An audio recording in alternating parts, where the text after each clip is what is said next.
Welcome to WagerTalk Today, the gold standard of sports betting shows where we talk the talk and we walk the walk. It is Football Friday, wall-to-wall football coverage here. We got NFL, we got college football. Gianni gets us started with the Steam report. Teddy's going to break down Seahawks and Jaguars. Then we're going to talk the big game, Oklahoma, Texas.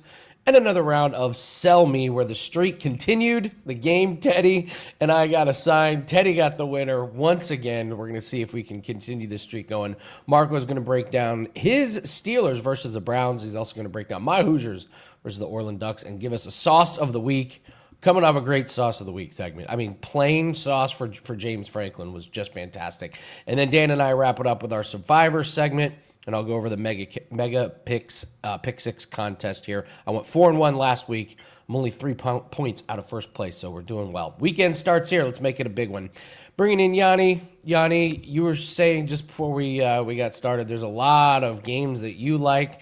A lot of them are dogs. I kind of feel like week 6 is a pretty good spot to start taking some dogs here. Public's all over a few of them. So let's start in NFL. What are you seeing today? Yeah, I'm loving this week's NFL and college board, man. I mean, just some of these games are just jumping off. I'm a little surprised. You're right. It is that time of the year where a lot of conclusions have been drawn about who's good, who's not, and a lot of the biases have to be shaded, and we're seeing that. But it's hard to fade some of these teams. Like, for example, look at Arizona and what's it called? Colts? Indianapolis. Like, the look ahead on the Colts was -3.5, 4. They open at 5.5, 6. That gets hit by wise guys. Goes to 7. That gets hit 7.5. Bettors keep betting it. We're starting to see 8 pop up. Like, at one point, does the dog actually start to offer value on some of these games? Like, you even see the Rams in Baltimore, a 6.5, now sitting at 7.5. We talk about these key numbers, how important they are. And yet, when you're getting such one-sided action, they're buzzing right through these. Even look at New England. I was talking about New England, 3.5-point road favorites in New Orleans, with 3 being, such a key number. I just see a lot of that, a lot of inflated favorites, I think, this week. But it doesn't mean they're not going to cash. It doesn't mean they're not going to win and cover the spread. That's the difference between placing a good bet and, losing a good bet. What I mean is, just because a bet wins doesn't make it a good bet. And if you get into the habit of overpaying long term, that's going to cost you money. Like, that's not a recipe for success, to continue to overpay. Now, those bettors that got down early, the guys that have that have Indianapolis -6.5 in their pocket, even 7, guys that have the Rams at 6.5 in their pocket, they're good bets. I'm not arguing those. They did their job. But now, waiting until Friday, Saturday, Sunday, and laying 7.5s and 8s, I just think that's, playing with fire, especially in the NFL, where we just saw last night, a touchdown favorite go down on the money line. And we see it week in and week out. We talk about it like it's a cliche any given Sunday, but it really is true in the NFL. And I think too many recreational NFL bettors get comfortable with, all I have to do is pick the winner. If I pick the winner, I'm going to cash my ticket. And that's just not the case. And they wait until late in the week. They wait until Sunday mostly to place a lot of their NFL bets. And again, I just don't think that's a good recipe. So if you're going to get down on some of these popular favorites, I think you got to be willing to fire early. And I know a lot aren't playing with credit shops, so they got to tie up their money. But it's better than waiting until late in the week and taking bad numbers. Counter argument. I understand, like, okay, this line is -5, and now it's -7.5. No way you can lay down that number. But what if -5 was with Kyler Murray and -7.5 is with Jacoby Brissett? I watched it with the Ravens. I was all over the Texans last week, and I've been told by multiple people, well, you laying the worst of the number, 41-10 or whatever that game ended up. The downgrade from some of these quarterbacks is just, I don't know if the books and us as bettors are putting too much into it. I don't know. That's my opinion. If it's warranted in those spots, like obviously an injury, the adjustment is warranted, not even if it's a key quarterback, if they're cluster injuries or situations like that, I agree. And the market's going to reflect that. But in some of the matchups where that's not the case, and you're just looking at the adjustment off the look ahead based on last weekend's result, I think those are the ones you attack and take advantage of. Those games where it's based on that recency bias of what happened last week, as opposed to, again, you're talking about injuries, and the market does usually overreact to those injuries. But if you get down early, I mean, a lot of times you're getting out ahead of it and you're getting the best of it. And like you said, if you're cashing tickets, that's what ultimately matters. But I just think waiting till Sunday to bet some of these big favorites where it's just inflated because of what happened last, I just don't think that's like a good approach. It's different, like I said, if you're seeing injuries or weather, things like that to take advantage of, and you're getting out ahead, that's a different story. But just some of these favorites, they just keep juicing them up, like the Eagles yesterday. Well, that was a recipe for disaster. Even Dan, our Eagles fan, told you he was taking the Giants. So, what are some other dogs that you're liking I know you'd mentioned a couple. What are some other dogs that have your attention? I took Carolina over Dallas, gave them out to my subscribers at 3.5. I just thought Dallas had no business being over a field goal favorite on the road at Carolina. Carolina's played a lot better than the narrative of, coming into the season, you didn't expect Carolina to do much. But the fact is they're just one game below 500 right now, and they're actually above 500 ATS. And coming off a nice win against Miami, they've covered 3 of their last 4. And Dallas is coming off back-to-back big games. Like they tied against Green Bay, ended up going into the Jets, winning that game the way they did, now traveling again to Carolina. I just thought it was a bad spot for Dallas that has a divisional game on deck with Washington. That stuck out to me. I touched on New Orleans. I like the Saints. Haven't bet them yet. I got a feeling that line's going to climb with the Patriots. They're coming off back-to-back wins. A big divisional win against a divisional rival in Buffalo. And now going out of conference to Tennessee. I don't think that's a very good spot for them. And New Orleans coming off their first win at home. I think it's a decent spot for the Saints. And who else stuck out? Then Monday Night Football, I talked about it on Bet On It. That was the TV game they gave me to break down. And Atlanta, I thought the line's a little bit too high, a little bit inflated on the Buffalo side. And more importantly for Atlanta, this is huge. It's hard to quantify. It's not like you could put a value on it. But this is a team that hasn't had a Monday Night Football game in a couple of years. This is going to be a strong home field advantage on Monday night. Hostile environment for Buffalo that's coming off a heartbreaking loss to New England. I think Atlanta's catching them at the right spot. And Atlanta's one of those teams that can be dangerous at home. If you see their splits, they've played a lot better there, at least of late. So I like Atlanta a little bit on Monday Night Football. But, to me, it's just a lot of dogs have been jumping off the Week 6 board. What are you seeing in college football for this week? All right, college football. If you watch Bet On It, I'm on an island. But I'll continue to say Texas is undervalued. Texas is undervalued. Penn State is undervalued. Notre Dame is undervalued. Those are all teams, power rating wise, that are top 10 in college football, but based on their record, they're not. Again, Texas has been downgraded so quickly, and they've had one of the toughest strengths of schedules early on. I just don't see anywhere that Oklahoma is better than them. Again, you look at the more advanced metrics and look at the efficiency offensively, defensively.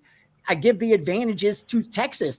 And it's funny. I'm like, they're playing. I got so much. Instead of listening to any analysis or pick, it was like, oh, he said it's a home game. Well, they're playing in Dallas. It's closer to Texas. Let's just say, I get it. It's not their home field, and they play in a neutral field every single year. But again, the college football home field advantage isn't all that strong anyway. So it's not the reasoning behind it. But I just think that the downgrade on Texas has been too quick.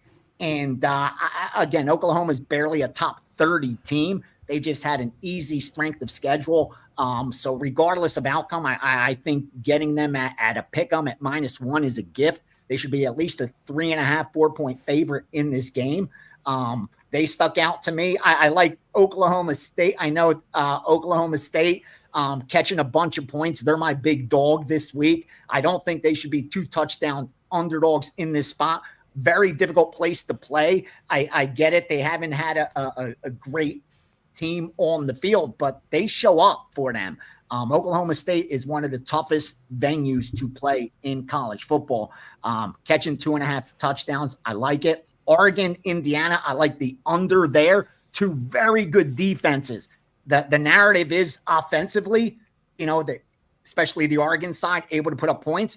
But I think if I remember correctly, only once have either of these teams allowed more than 14 points to an opponent. I think it's going to be a lot more of a chess match than a wide open game. Let me see what else sticks out a little. I can give you a couple sharp signs.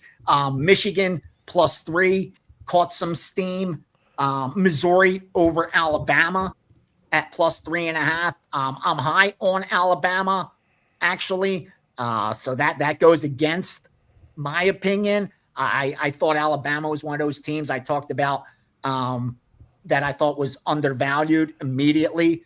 Once you get a loss, that's kind of what happens in college football. So the wise guys are against me there. Again, they took the Mizzou side. And also they took Illinois against Ohio State. They took Illinois all the way down to +14.5. So a lot of groups bet it down from 16.5, 17, all the way down to where it sits now, 14.5. So a lot of love on Illinois. But I think I've released already 3 or 4 college football bets. The rest will be coming in tonight and tomorrow morning. Again, haven't had a losing week yet in college football. I believe that's going to continue. We have a really good card. I know everybody was saying, when's the 5% coming in college football? I even got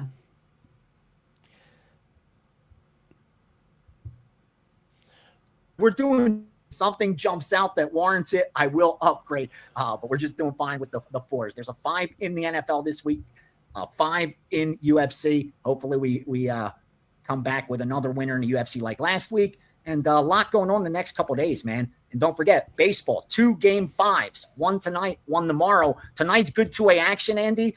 So far, tomorrow, it's all Milwaukee. I'm biased. I have Milwaukee to win that series. I had a 4% with my subscribers. So my decision is going to be whether I, hedge a little of that. But tonight's game, good 2-way action. The thing that sticks out the most is the over. No matter what side they're betting, they're parlaying it with the over in tonight's game 5. Yeah, 5.5 is crazy. Over under a 5.5. That was my first thought. I was like, don't you have to take the over, like just on sheer principle? And then I see 6s, and I'm thinking, well, why would you take 5.5? Just take 6. If it's 3-2, you lose both. But if it's 3-3, I don't know. You're gonna because you go to extra innings. I don't know. I just seem incredibly low. But then you look at the pitchers, and yeah, we got people in the chat, say, hey, Scooble could go 8 innings, pitching 1-run ball or 2, something like that. I don't know. I'm not a baseball totals guy, but 5.5 seemed insanely low. But then, as you just always like say, WNBA, they're betting the over in overs. WNBA too, blindly. And I'm telling you, every bet on that WNBA game is on the over. Sharps went under last game. They steamed it. Like 2-3 different groups steamed that under. It flew over. And I'll be interested to see, watch your odds logic screen, see if they come back and steam the under again tonight. But the public's just blindly betting that one over. Interesting. Okay. All right. Gianni, what do you have up for everyone at WagerTalk? All right. I got my UFC package up for tomorrow. It's an early start. Don't forget, I have a 5% in there coming off a 5% winner. Last week, I had my college football pass up as well. It'll be loaded with 4% on the daily pass. Subscribers, you get the 3% as well. Any upgrade will be added. And of course, Sunday NFL with a 5%. Haven't fired a 5% in a while in the NFL, but it's warranted this week. So big weekend ahead. Steam Room is Sunday, hour leading up to kickoff. Best of luck this weekend to everyone, man. Do some damage. I'll be back with last call tomorrow morning. Oh, you'll be last call. Do you have a Steam report this week at all, by the way? Yeah, Johnny? Sunday, right before hour before kickoff. Okay. I believe WagerTalk YouTube insiders are invited. That Gianni subscribers are there. So Steam Room, and you're going to be on WagerTalk last call tomorrow. So you got plenty of Gianni content over the next couple of days. Gianni the Greek, thank you so much for jumping on board. If you guys could, please hit the like button. And yeah, we mentioned the insiders, wt.buzz/insiders. It's only $2.99 per month. You get a $5 coupon to start the month. So already you're ahead. And then you get special invites to things like Gianni's Steam Room, other content. So wt.buzz/insiders. I see we got some members in there today. Luke Be Like, what's up? EJG, what's up? Sean Burley, what's up? Renisha Brow, what's up? Jerry Parker and G Good. Happy Friday to all of you. Let's say happy Friday to Teddy Covers. Let's bring him in. We got some big games to talk about. We got some, we're going to do sell me here. But Teddy, let's just jump into the Seahawks and the Jaguars. I want your take because I have this pick in my Pick 5 contest. I'm not going to tell you what side I'm on, but I'm interested to see if you see this game the same way I do. Seahawks, Jags, basically a straight pick. We got over under 47.5. Happy Friday to you, Teddy. Why, happy Friday, Andy. And let's look at the Odds Logic live odds screen right now to get the current number. And again, you talked about if you shop around, I'm seeing some places Seattle's -1, some places Jacksonville's -1. So there is some line variance on this. Pick them the appropriate price here on the show. 47.5, the total pretty much across the board. It is juiced a little bit to the under, despite the fact that both these teams flew over the total last week. Seattle's 3-2 straight up and against the spread. Both losses, Seattle was very live to win. The fluky inning against San Fran in week 1, Sam Darnold had a sack fumble. They got to the 49ers 9-yard line in the closing. Probably less than a minute ago, I think he fumbled. That cost them that game. And then Darnold's interception inside 2 minutes last week against Tampa cost them a second game. That being said, this team's basically 2 plays away from being 5-0 and being priced in a very, very different range than they are right now. Seahawks do have some injury concerns. You know, at the end of last week, they were missing 4 starters on the defensive side of the football. Don't know if Reek Woolen's going to play. Don't know if Devin Witherspoon is going to play this week. And those are impact injuries against Trevor Lawrence and the passing game. The Jags haven't exactly faced, and of course, Seattle's off a loss here. Well, Jacksonville's off a win, which is something that is definitely worth noting. The Jags, in fact, the Jags 4-1 off of 3 straight wins. Their only loss this year, you want to talk about a fluky loss, came when Travis Hunter was called on a phantom pass interference call on 4th down in Cincinnati. And otherwise, we talk about the Jags as a 5-0 team right now. They probably should have won that game too. But yes, they beat Patrick Mahomes on Monday Night Football, in large part thanks to a 99-yard interception return touchdown. But prior to that, Bryce Young and the Panthers, Jake Browning in the second half of the Bengals game. They got C.J. Stroud when Stroud was struggling. You know, they got an injured Bryce Purdy, or Brock Purdy, I should say, with banged up 49ers. And then last week, they had a 99-yard pick 6, which changes any game when that happens. And Mahomes picked him apart last week. His best pass rating of the season, 78 QBR, 318 yards in that ball game. Meanwhile, Trevor Lawrence averaging well below his career numbers in yards per pass attempt. There hasn't been a whole lot of explosiveness from this Jags offense, you know, with the exception of Travis Etienne, who I don't trust to do that consistently. What have the Jags been doing? They've been winning the turnover battle. You know, they've won the turnover battle 4 times in 5 games, 3+ turnovers 4 of those 5 games. And the one that they didn't against KC, again, a 99-yard interception return touchdown. So to say that they've had a significant advantage turnover-wise is very real. And maybe Darnold turned the ball over here. That is a possibility. But the stats that matter, Seattle, yards per play on offense, number 3 in the NFL, 6.3 yards per play. Jacksonville, number 16 at 5.4. So the Seahawks nearly a full yard per play better on offense. On defense, Seattle, number 9, 5.0 yards per play allowed. Jacksonville, number 21, 5.6 yards per play allowed.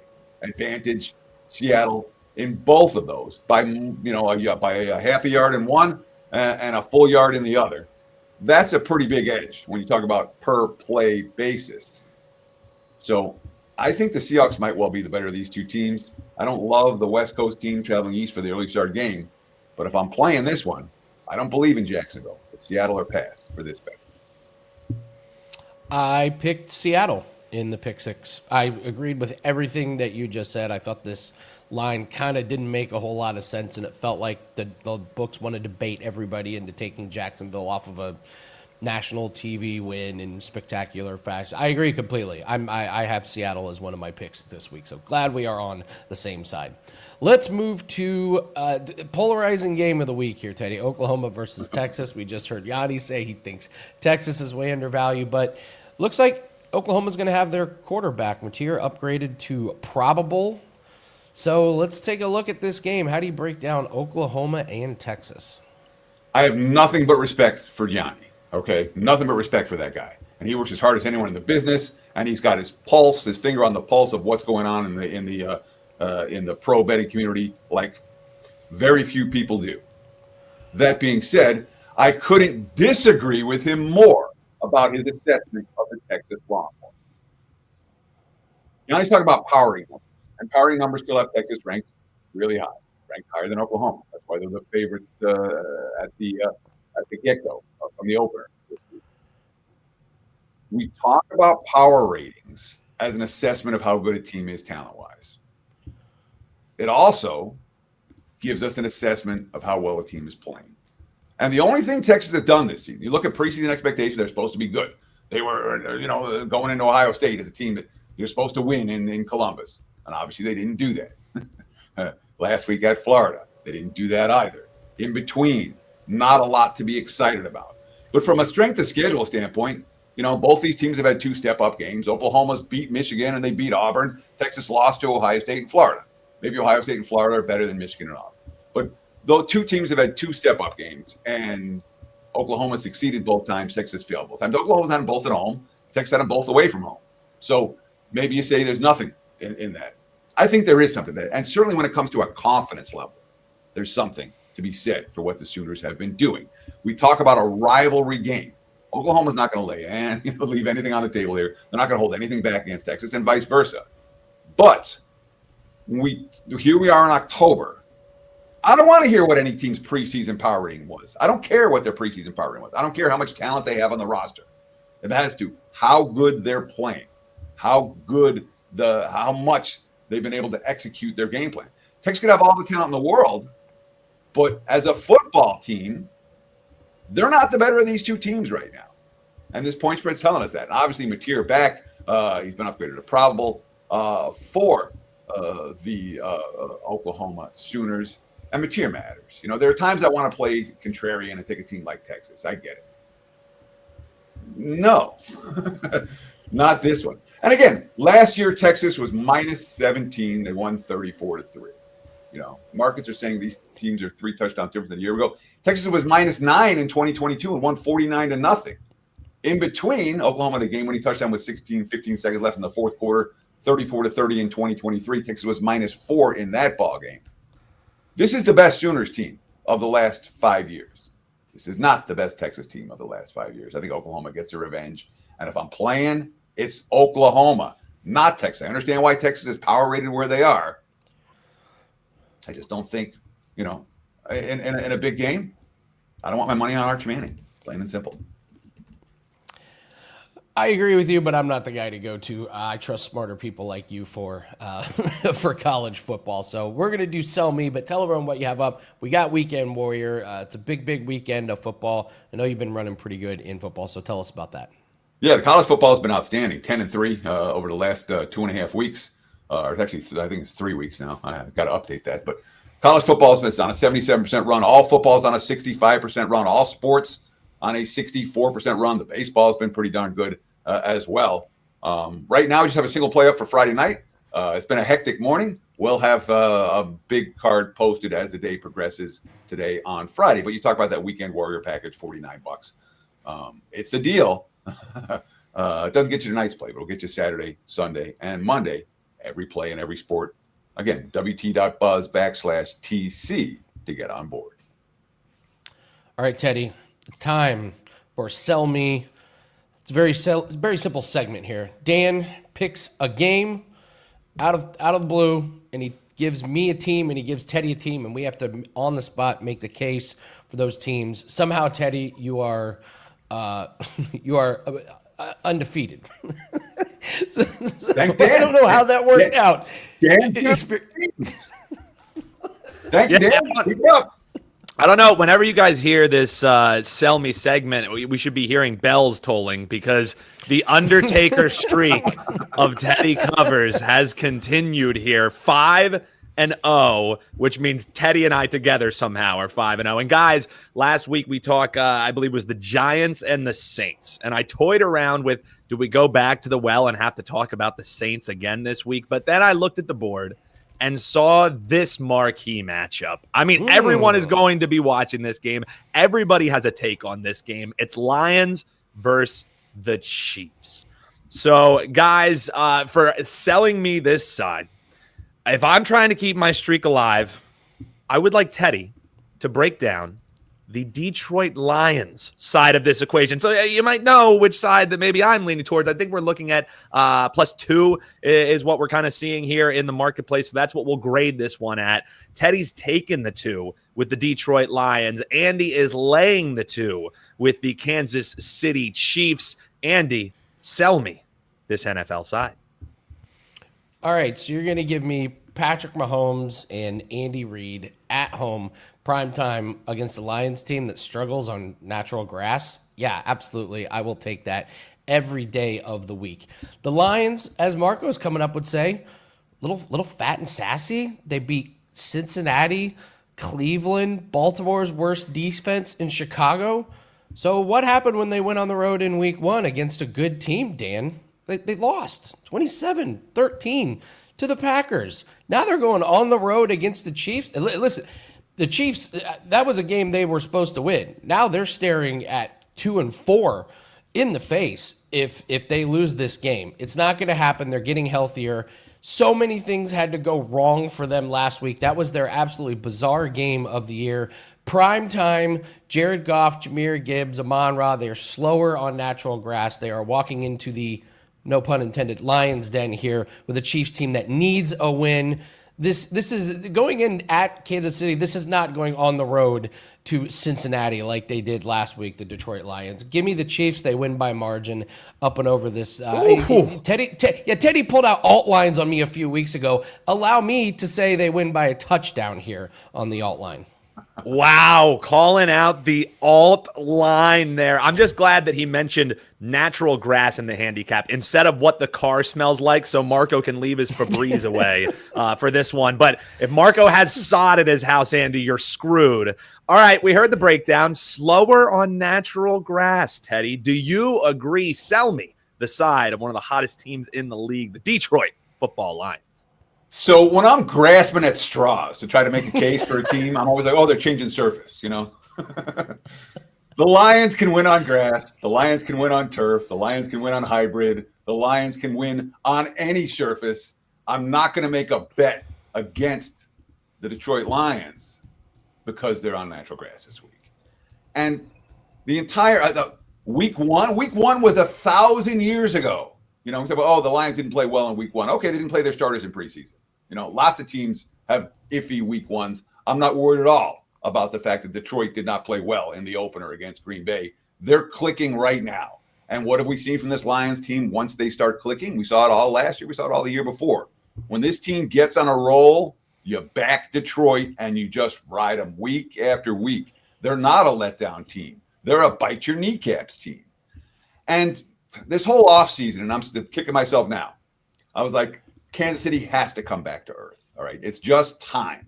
You don't stay at the top of the NFL for a decade. You stay at the top of the NFL 3 years, 4 years, maybe 5 years. In case he's had that 5-year run. They're coming back to earth. You had to pay Mahomes. You had to pay your superstars. The depth isn't there. Why is Kansas City losing this game? Why have they been losing games so far? They're not as good this year as they've been in recent years. Detroit, no need for taking points. Get them on the money line. Doesn't matter about the grass, says Teddy Covers. So, guys, comment below. Does the Undertaker streak come to an end, or do we move to 6-0? Let us know what you think. Guys, always look forward to this segment. Terrific job by both of you, gentlemen. And we'll see. Does the streak end? Time will... Yeah, I gotta agree with Fortune. Dan keeps doing Andy dirty. One of these weeks, you gotta give him an easier. So, to be honest, I was hoping I would have the Chiefs. So he dealt me Detroit. So it is. I thought the argument for the KC is easier than the argument for Detroit this week. Okay. All right. Well, let's see. I'm actually rooting for you because streaks are awesome. The views definitely go up if we can get this thing to double digits. Well, so in that case, Teddy, let me just rip off this jacket and we'll run around. Oh, those other kind of streaks. I got. Oh, the wrong streak. Teddy, one more time. Tell everyone what you have up for this weekend, and thank you for doing Sell Me. This is one of my favorite segments of the week. WT.buzz/TC. We've been running real good in college football, 10-3 over the last 2.5/3 weeks. The NFL has been solid, 65% football run, 64%, I forget. 64 or 65% of football over the last 3 weeks. The baseball's been really good, 16-5 MLB run. We're in play tonight. Obviously, we'll be in play tomorrow. We'll be in play Sunday. Just posting that card as the day progresses. Check out the page, w.buzz/TC. And let's partner up. $49 Weekend Warrior package is a great deal, but it's not the only one. But I encourage you, if you're going to get on board, get a package. Don't get a play, and let's partner up and make some money this weekend. Cheers. Teddy Covers, everyone. Have a great weekend. Teddy, can't wait to see you again next week. We're going to bring on Marco in just a second. Want to tell everyone our NFL Week 6 props pack is still up. We had one play last night. It was Jalen Hurts to score a touchdown. And Dan, would they run the tush push 4 plays in a row, just delighting bettors on the Jalen Hurts every time touchdown. Even I was sick of the tush push after they ran it 4 times straight, Andy. That was tough to watch. Until they cash our bet. Then they can stop. Then it was easy to watch. Yes. Then it was easy to watch. Yes. So we've got more props that are going to be up for Sunday and Monday. That puts us on a 6-2 run, and that now puts us 7-1 in primetime games on props. I still don't know why we're so good in primetime games on props, but if it ain't broke, don't fix it. So you get the props pack. You're going to get all plays on Sunday and Monday, including those primetime games. And our 5% UFC best bet is up, coming off a 4% win on Tuesday in Contender Series, 5% win on Saturday, and love this card. Weigh-ins, we got through free. One guy missed 8 pounds. Thank God it wasn't one of our fighters, but we should be looking good for a big Saturday card. All right, let's bring on Marco. Marco, were you as disgusted with my my Chiefs breakdown as you were my Giants breakdown, or was that a little better? Oh, that was much better. And I am definitely rooting for you this week, Andy, and only for one reason, because I don't want to have to look at that graphic of Teddy again bare-chested if the streak continues. All right, so you got my full backing of rooting for this week, so go for Chiefs. All right, I'm going to ask you about your aces here in a bit, but I want to talk to you about your Steelers first.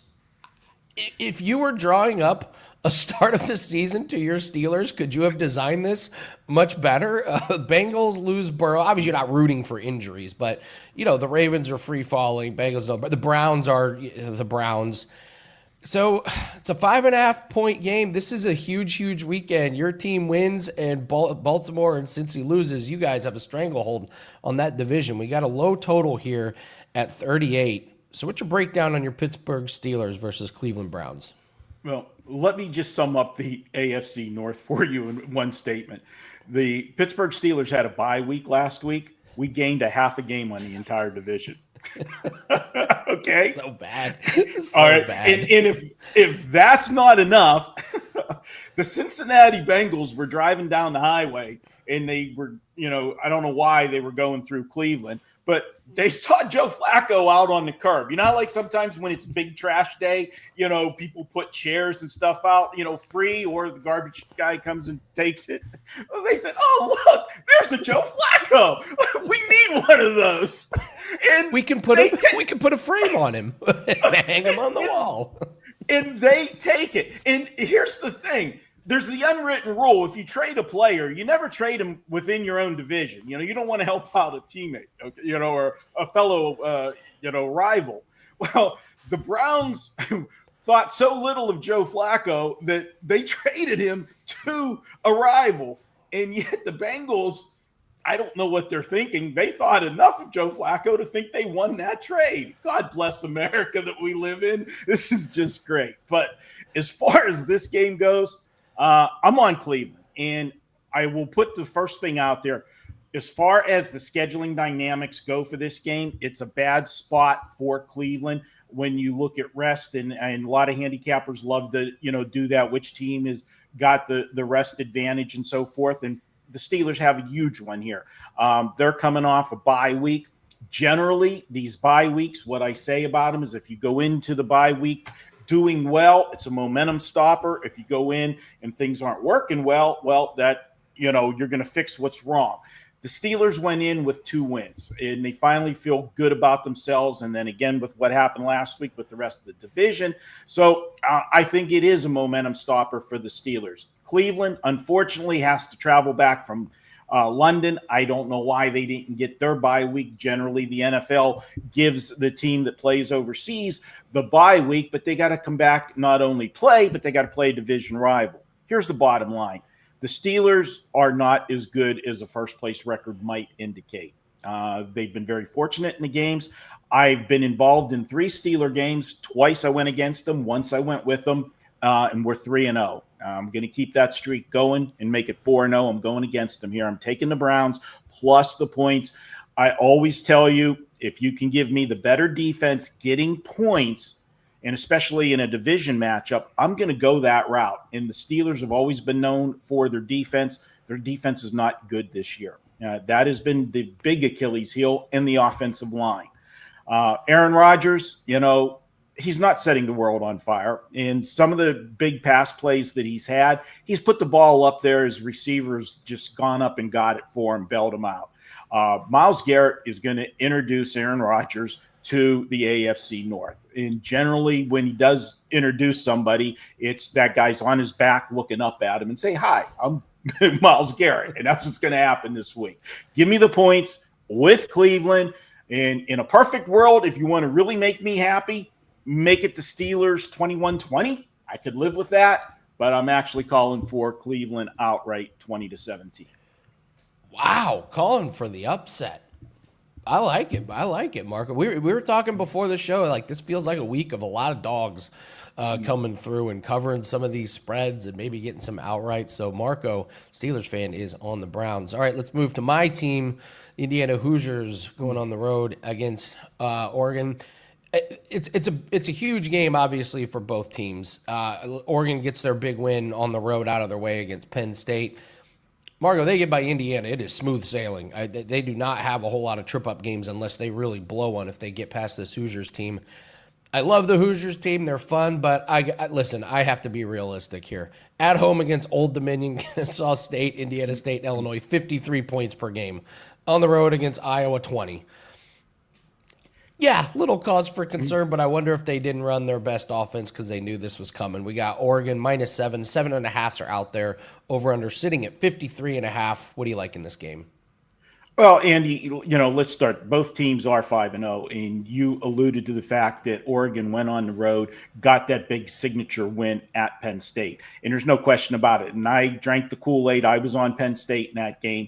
But now, after what we saw happen last week to Penn State, did that win lose a little bit of its luster now that Penn State went on the road and lost as a 24.5-point favorite to UCLA, who couldn't get out of their own way, fired the coach after 3 games?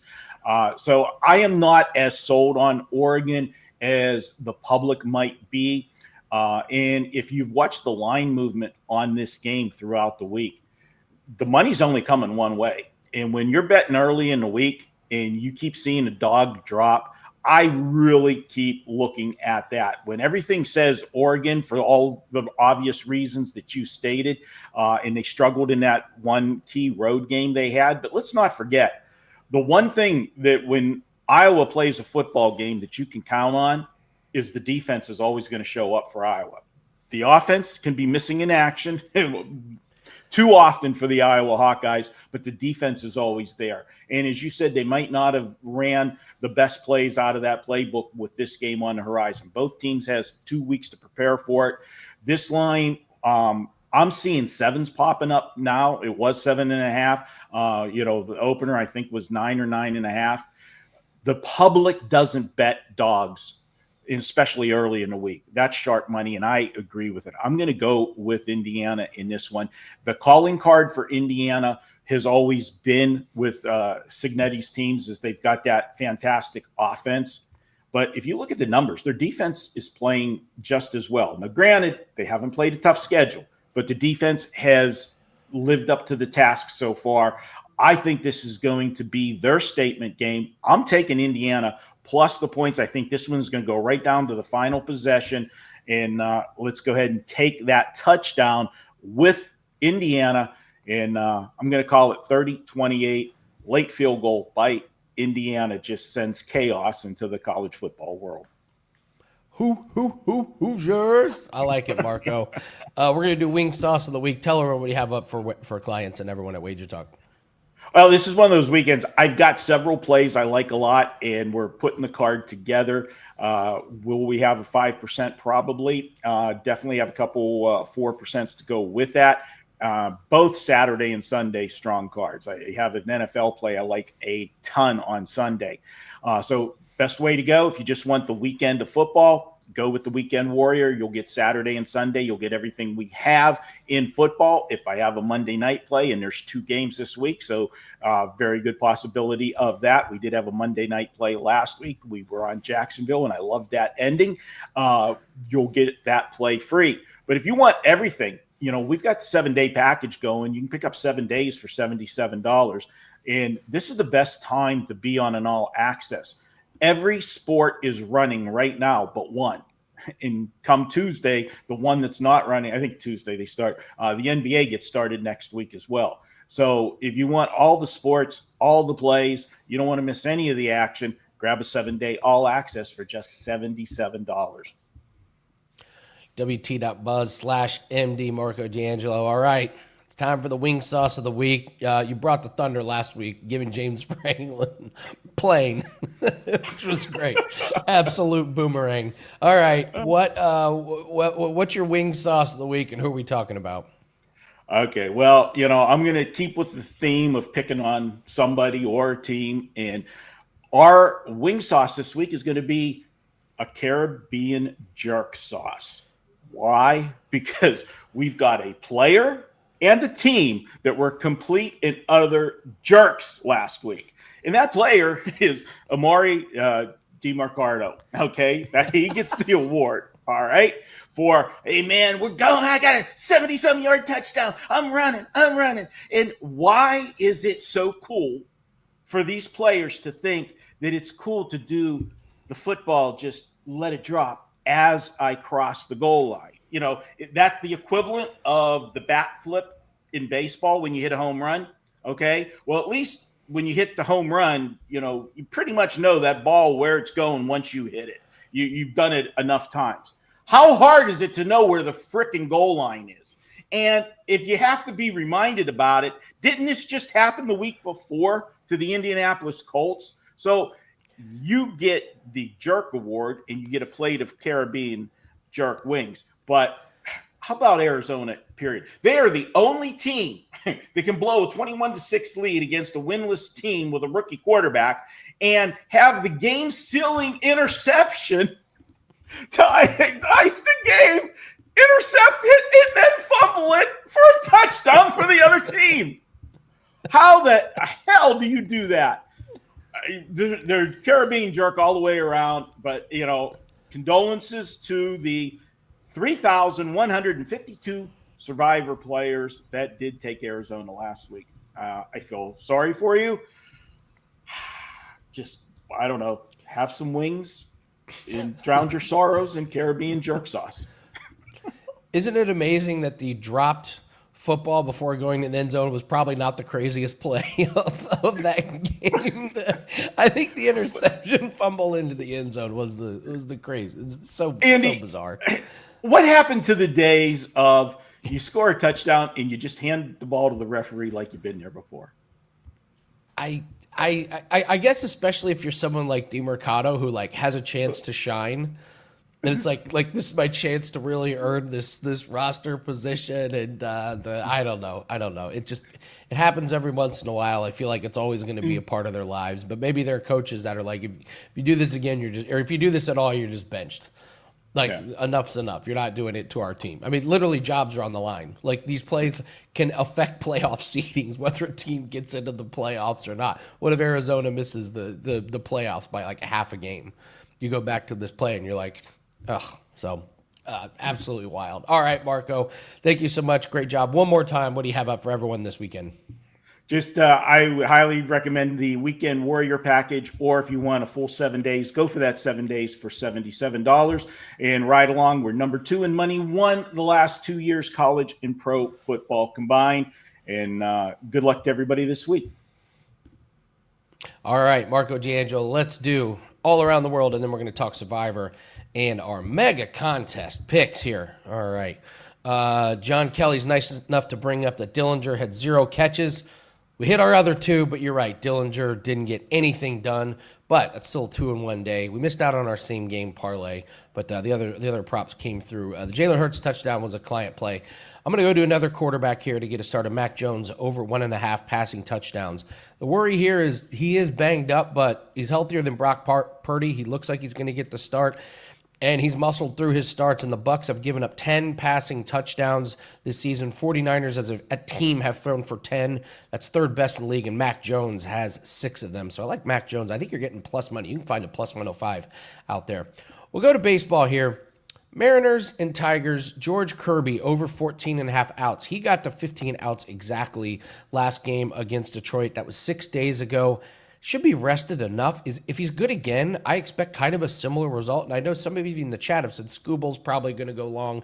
I think Kirby's going to. Both these starting pitchers, if they're pitching good, you're probably going to ride him. He's gone over this total in 83% of games this season. So we'll ride that streak on Kirby going over the outs. And then this was a guy we faded earlier in the season, Ashton Genty. We faded him for clients. Now we're going to over 73.5 rushing. This matchup is tailor-made for him. He's only gone over with this total one time this year, but it was against Chicago where he had 138 yards rushing. Chicago's the second worst rush defense in the league. Well, guess what? Tennessee's third. They're giving up 146 yards rushing. Genty has 82 carries. Second on the team in carries is Geno Smith with 16. He's the bell cow. He's getting all the carries. You give me a guy at 73.5 yards that's getting all the carries against his Titans team. Yes, I'm actually going to take him over the rushing total. All right, Dan, it's time. Survivor and mega contest. You want to start with Survivor here? You want to go over who your picks are? You've navigated the schedule absolutely beautifully so far. Absolutely. Yes, it's solely because we need to have the I Will Survive, the Andy Lang and Dan Alexander story continue here, Andy. And you make up this graphic for us every week. And to no surprise, 14.5 point favorites. Week 6, I feel like, isn't the time probably to get cute. This is a good spot to use the Packers. I mean, we talked about it. Do you worry a little bit about the changes for the Cincinnati Bengals? It's Joe Flacco. I don't think we can worry about it too much. So for me, it's just this Packers team coming off of a bye. If you watch the Bet On It Mega Show, you can find it on the YouTube channel. Just went live. Insiders had access to it earlier. Teddy's Stock Watch. It's called Stock Watch. Just the tip, whatever you'd like to say. Well, just the tip that Teddy gave us was bet on the Packers. And he said, will I be laying 14.5 with them? Probably not. But if they cover that spread, things only going to go north for this Packers team. And Teddy made a really good case of how the Packers could still be, if not one of the best teams in the NFL, the best team in the NFL. I think that team may reside in Detroit. Time will tell. But this week, Andy, we're taking the Packers. I don't know if I'd be laying 14.5 points. I don't do that too often, Andy, but I think the safest play, you take the Packers. And, if the freak show happens and they get upset, hey, you're going to be kicking yourself. But you'd be kicking yourself if you try and find something on a tough board that's not a 14-point favorite, in my opinion. So Corbin called me and he was like, hey, I have a bet on the Packers earlier in the week. They traded for Flacco. Should I hedge out of it? And I was like, you're not serious. That's how I know. That's how I know Corbin is a Brit. The fact that was even a question, you know what I mean? Here's the thing: he loves Flacco because we keep betting his pass attempts over, and it's it's all he does. Of the games. It's all, so he probably will cash it again. He probably will cash it again. I mean, for what it's worth, for like prop plays and hopefully getting Jamar Chase, he finally burst back on the scene in garbage time last week. Like, I think the Bengals prop plays now aren't absurdly unbettable like they were. So that's probably a way that I'd be looking to bet them, other than, oh my God, Flacco's here. It seems like a real desperation play. And I'll be the first to say, I don't think Jake Browning is the reason why that Bengals team has just been absolute dreck. He's been horrible, yes, Andy, but Pat Mahomes behind that offensive line that they're trotting out there for the Bengals probably wouldn't look too great. So, I don't think you have to hedge out of anything because Joe Flacco came to town. It's still the same defense. That's the crux of the problem. So, yes. I'm throwing the Rams in our sleeper lineup. I just want to fade this Ravens team. It worked easy last week. I don't think anything changes. Cooper Rush was efficient, but he still threw for 3 interceptions. That defense, again, is still bad. And the Rams disappointed everyone last week. I think people are going to be terrified to take them. They get extra rest to prepare. I don't see McVay and Stafford blowing 2 games in a row. Remember last week, prime time division rival? That's 2 weeks in a row. Primetime division rival where there's been a crazy kind of an upset. So going with the Rams. All right, let's do the mega contest week 6 picks. I'm creeping in on the leader, man. I'm only 3 points out of first place in the Bet Online mega contest. So we did good. I'm going to stick to my guns and lay the 7.5 on the Rams. I know I've been told, well, the line earlier in the week, no, give me the Rams in a blowout. We talked about the Seahawks with Teddy earlier. The Colts, so BetOnline locked in their line at -6.5. That's got to be a play with the news that Kyler is banged up, and I get it below that key number of 7. So I'll get that one. 49ers +3. I'm a believer in Mac Jones. I just am. I think he's looked really good. It's Kyle Shanahan. Somehow they won last week. There's something weird going on with this team. And then you really like this Falcons +4 against the Bills. Yeah. I'm gonna bet the Atlanta money line, to be honest with you, Andy. I really like, and because we were talking before the show, and right after we're done with this show, I'm going to be recording the Circa Million show that I do with my friend Adam Rosenberg. We give our 5 picks, and we have some overlap here, Andy. And one of my favorites is this Atlanta Falcons team because they're coming off the bye. I think people aren't really remembering that this team has outgained their opponents by nearly 120 yards per game. Really good offense, and partially that's because the defense has been pretty solid. And a stat that I'm going to give out on that show, Andy, will give here as well to our over 1,100 people watching live, and hit that like button and subscribe. We appreciate it. This one from Mark Lawrence. And if you think about it, it sounds, this is really weird subset kind of stuff. It makes sense. The big holy shit stat for Mark Lawrence this week is Buffalo. They're coming off 3 straight home games, right? And NFL non-divisional road favorites who are coming off 3 consecutive home games, subset says they're 4-20 against the spread. And it makes sense. You've been home for 3 straight weeks. You've been sleeping in your same bed for 3 straight weeks. And now you have to go on the road against a team who I think you're getting a discount on here. I'm shocked that this thing is north of a field goal because I think that's where the game's going to play around, which is why I have to sprinkle the money line. I really like this Atlanta team. This feels like a dog week, Andy, which worries me because there's going to be a week where the public just absolutely feasts and favorites win and favorites cover. If this is the week that it happens, there's going to be a lot of sharps that are kicking themselves heading into this weekend because it is a major pros versus Joes week here. So who wins, the pros or the Joes? We'll find out. Atlanta's a big one of those pros versus Joes plays. Yeah, 4 points on the road to a team that does not have a good defense is just a recipe for disaster. I think they struggle to blow teams out. All right. Thank you so much for everyone for making Football Fridays absolutely awesome. Gianni, Teddy, Marco, Dan, and especially all of you in the chat. Thank you so much. If you guys could, please hit the like button, leave us a comment. Tell us who you like in the segment between me and Teddy Sell Me, or tell us some of your picks or props that you like. Our props preview video is going to be up. We also got Last Call this weekend. Gianni's Steam report is up. Dan's going to be breaking down their super contest picks. So a lot of content. That's why you hit the like button and subscribe to the WagerTalk YouTube channel. Trying to get to 225,000. That's our next milestone. We're right around the corner. Appreciate everyone for this week. Another great week of shows. We're going to be back Monday breaking down Monday Night Football and going over the weekend. Good luck on your bets this weekend. Take care.